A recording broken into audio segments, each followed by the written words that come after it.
Hey all, this is Chase from the All Blue Crew looking at round number 4 of my Saturday morning locals run with Red Purple Law here, going into Bonnie again. So this, if you've been keeping track here, this is the second Bonnie that I've fought in this series. I fought a Bonnie round 1, and then now I'm fighting a Bonnie round 4. Unfortunately, this is not the finals. I do have currently a 2-1 record, but let's try to see if we can make this a 3-1 record. I do end up winning the dice roll and choosing to go second. Taking Bonnie off second is quite the plan. It's very good to take Bonnie off a second. Bonnie kind of thrives on the even curve, right? Because they can go, turn 1, Baby 5 or Bonnie, search, because they'll have the extra Dawn to activate it. And then turn 2, they'll be able to play out Rouge, setting up a Dawn and it's a blocker. Then turn 3, they'll be able to play their Basil Hawkins. So like me forcing them to go on that odd curve definitely slows them down a little bit, makes them have to play a little differently, though it does in turn give them an extra Dawn every turn, so I will be taking a lot of pot shots of 6k attacks potentially from Bonnie here. But me being on the even curve, or Law really is good on the even curve for sure. He's got a lot of 4-drops. I typically don't mind the odd curve, but the even curve does serve itself to allow you to potentially play 2 4-drops in one turn on his second turn, as well as on that third turn, having enough Dawn to play a 5-drop like a Kid Blocker, and then play out the Gordon to bottom deck something, which is just really great. So I'm gonna go ahead and just clean up that Baby 5 there. If I had like a Rush Zoro or something, I could have done like a play where I attacked into Baby 5 first, and then played a Rush Zoro and attacked 6k into life.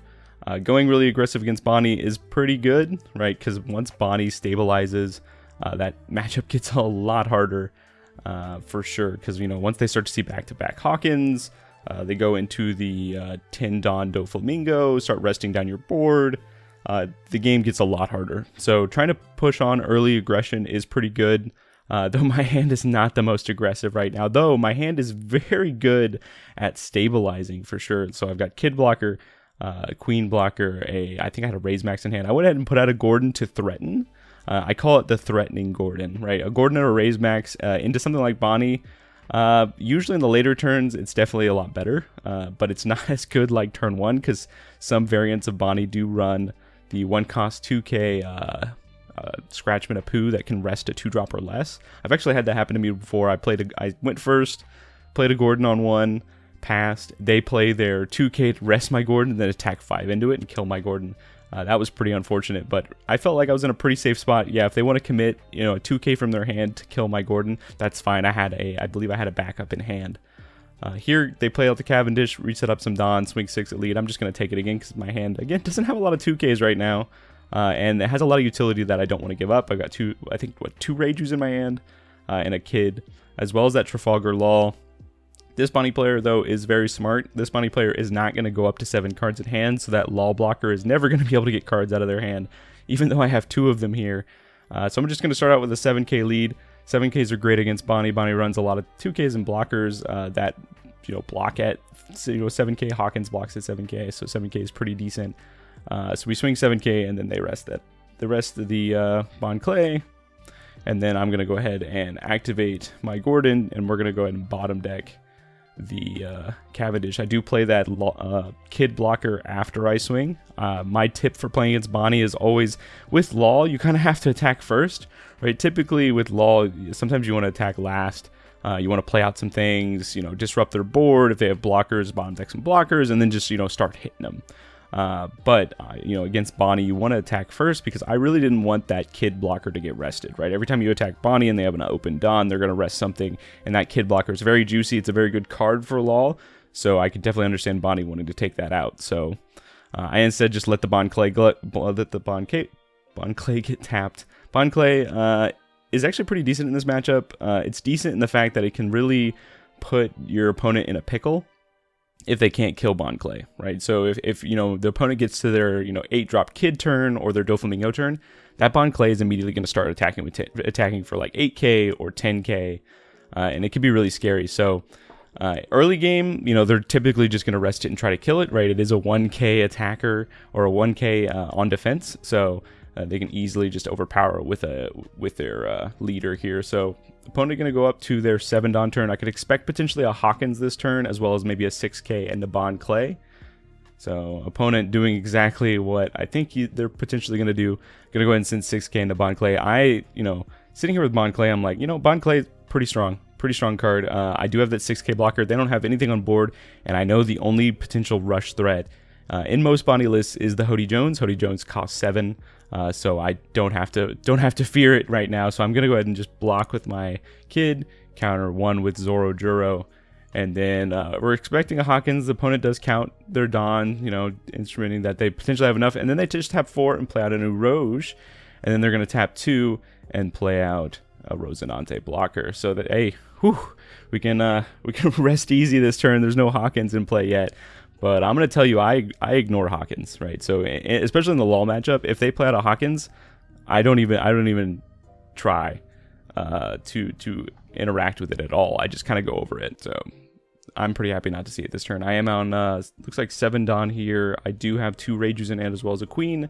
I could potentially try to bait Bonnie to take some life here. Bonnie's been pretty aggressive at countering out of a lot of attacks here. That's typically what I've been seeing out of Bonnie players here recently, is they kind of go really defensive and try to keep their life really high, kind of invalidating a lot of my Kid and Killer plays and a lot of some of more aggressive play lines.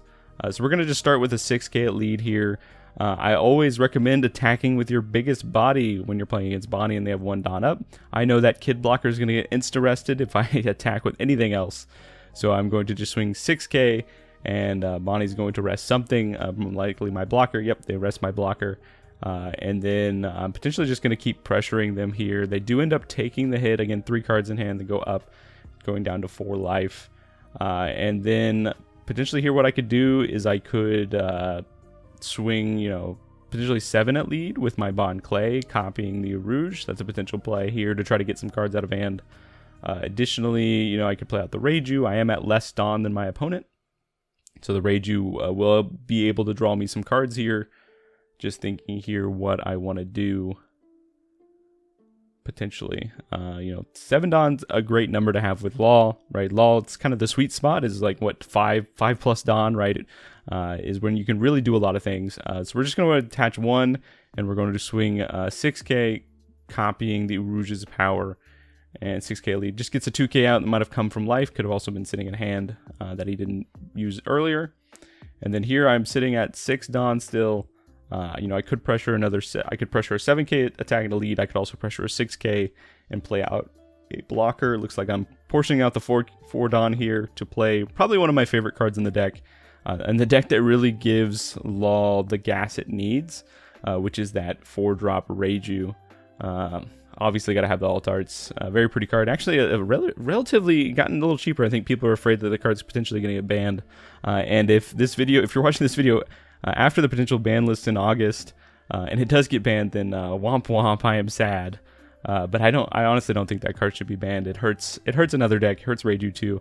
I think there's other things in Law that are potentially another issue, but I won't discuss that necessarily in this video. I might have a video later to discuss kind of my thoughts on the ban list, potentially either pre-thoughts or after the fact. So we're gonna play the Reiju. We're going to go ahead and draw some cards, get some new stuff in hand. We end up picking up an Otama and a Toy Law, or the promo Law. We got 2 Dawn here to spend.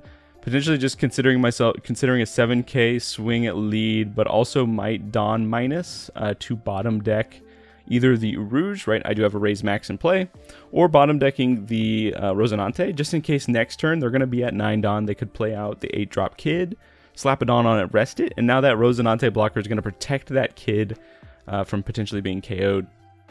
So I have a lot of options here, right? A lot of potential plays. Likely I'm just going to get rid of the Rouge, just because that Rouge is always going to set up 1 Dawn, and that's really annoying.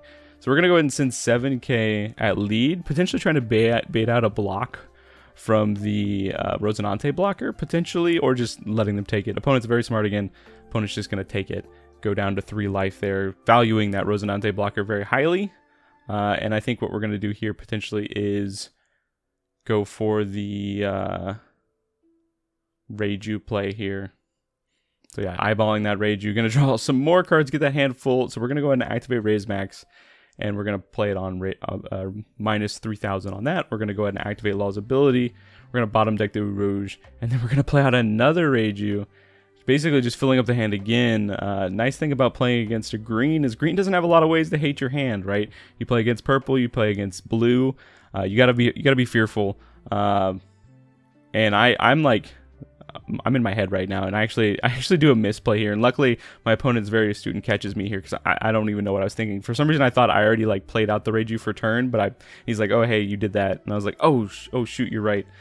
And so this is a locals, we're pretty friendly here. I take it back, I'm like, oh shit, and I actually gave my opponent some information. He knows I have a Bond Clan hand now, so you know that ultimately it was beneficial to my opponent here as well. But I was just like, I don't know what I was thinking.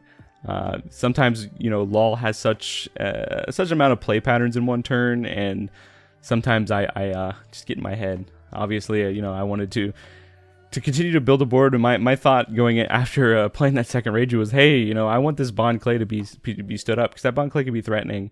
But and again, happens to the best of us. I make misplays too, right? I'm human. I'm just an average One Piece player that tends to do well. But anyways, going ahead and leaving up one Dawn, keeping up a counterspell or a Rad Beam, right? Potential Rad Beam play, right? You never know. I'm playing red. There could be a Rad Beam in my deck. But you know, just doing the good old leaving one Dawn up. Opponent's going to go ahead and play out a Cavendish and setting up 2 Dawn. So that potentially leads me to think that he might go for Doflamingo next turn, right? Because Cavendish with a Doflamingo can set up, or Cavendish can set up 2 Dawn when it attacks, as long as there's no other Cavendish on field. So Doflamingo taps them out, and then Cavendish sets up 2 Dawn for Bonnie's ability. So that's something I potentially have to think about here. It still has some Dawn here. It looks like he's got 6 Dawn left. Could play out that Hawkins, right? But remember, I don't fear a Hawkins. I am not afraid of the Hawkins, right? Just, you see a Hawkins and you start swinging 7Ks. You swing 7Ks for days, right? Like, they either block the Hawkins or they have to counter 2 from hand, right? And then I'll just keep swinging 7Ks. Ignore the Hawkins, right? If they got one Hawkins, just ignore it. Get past it. I'm not going to try to commit resources to bottom deck, because again, if you try to bottom deck a Hawkins, he can just rest something, right? If he was to leave play by an effect, he can just rest one of my things and save himself. So I'm just not even going to worry about it. Yes, there are lines I could do to potentially bottom it, like if I had like a Fire Fist, right, which gives minus 4,000. That could be potentially a way, if I've already attacked with everything, to bottom deck him. But again, I'm just not going to worry about it. And we do see the Hawkins come out here again. Opponent's probably feeling pretty good about it. I honestly don't care about the Hawkins. I'm just probably going to ignore it and just keep swinging past it here. So we're going to go up to 7 Dawn. We do have a full board here. Again, one thing I do need to keep in the back of my mind is a Doflamingo turn could be next turn. And we'll see here. Though I do have 5 units on board. Potentially going to go up to more units this turn. So I'm maybe not as afraid of a Doflamingo here as most people might be. Do have a pretty full hand as well. Got a lot of 2Ks in hand. Currently got, what, 3 2Ks in hand, a few 1Ks. So like feeling pretty well, pretty good counter-wise. I do have the Raise Max in hand. Could bottom deck the Cavendish, right? That gets 1 less blocker. And also, you know, or 1 less attacker allows, does not allow for them to go for a Doflamingo turn next turn. Like if they do, they still don't get to set up a Dawn. So like I'm feeling a little more aggressive. So we're just thinking here what I want to do. Potentially I could, you know, play out a Queen blocker, could play out a Law blocker, yada yada. I could just swing 7Ks. We'll see here what I decide to do. I do have a bit of Dawn to spare, and that Kid is looking spicy. You're gonna go ahead and attach 1 Dawn to Kid. Remember, when you're playing against Bonnie, they will always rest the thing that you care about the most, but this time Bonnie doesn't have a Dawn up, so they don't get to rest anything. So these attacks are free, baby. Absolutely free. So we're going to go ahead and send 7K. They're going to go ahead and block with Rosinante, which tells me that their hand is probably not very good. And they're also very scared of going to 2 life, because that represents Kid and Killer coming in and slamming hard. So we're going to go ahead and attach 2 Dawn to my Reiju. Go ahead and swing 7. Again, ignore the Hawkins. Swing 7Ks, right? They either have to commit 2 resources from hand, or they have to tap their Hawkins, right? And then that leaves their Hawkins open to me killing it. But I don't even think it's worth killing Hawkins. I think it's good. I think it's worth pressuring and forcing them to attack with Hawkins, right? If they attack with their Hawkins into my board, cool. I could potentially just let something die, right? Law has a lot of things that he can put in play in a turn, a lot of rush threats as well. Or my hand is so big I could just counter out of it, right? So I'm forcing them to use their Hawkins to attack with. right, to try to clear my board while ignoring it on my turn. So thinking here, I do have 4 Dawn open. Could potentially play out a Bond Clay, the Bond Clay that I shut off last turn, right? So that way the opponent has less information as to what's going on in my hand. But look at me, you know, LOL with a 9-card hand. That's some good stuff right there. Like, that is a LOL player's dream. Actually, no, 8 cards in hand, but still, that's a lot for a LOL player, and that's pretty intimidating, you know, for the Bonnie player with only like what 4 or 5 cards in hand here. And not much of a board presence. So go ahead and take that Dawn. But yeah, we're gonna swing 7 again. You know, we're just gonna say, hey, you want to counter out of that, or do you want to block? So he does finally go for the block here, and he's gonna pitch out a 1K from hand, 1K of Rouge to protect the Hawkins. And you know what? I'm gonna continue saying I literally don't care. Right? I'm just gonna keep going for lead, right? So I think I'm probably what I'm going to do here is attach 2 Dawn to Law leader, and then I could swing 7, right? I could also play out a Raise Max and bottom deck the Cavendish and swing 6, right? Because he doesn't have the Hawkins anymore, so like I can swing lower than 7s now and not, you know, feel threatened that my attack's gonna get blocked for free. So thumbing through here. I'm also considering like maybe keeping Sachi Penguin in hand. So we're going to swing 7 here. We're going to just elect to go full aggression here. Setting Bonnie down to 1 with a full board here. Feeling pretty good right now. And I think we'll go ahead and just activate effect with no target, putting something else into play. Opponent still, I think, is sitting under 7 cards. Opponent doing a very good job trying to play around the Law blocker. I played one out as a bait, right? It's always good to try to bait your opponent into thinking you don't have another copy of a card. It works a lot, honestly. So, you know, baiting him out with 1 Law, I did have a second one in hand. So if he did ever decide to go up in hand size there, it would be pretty effective.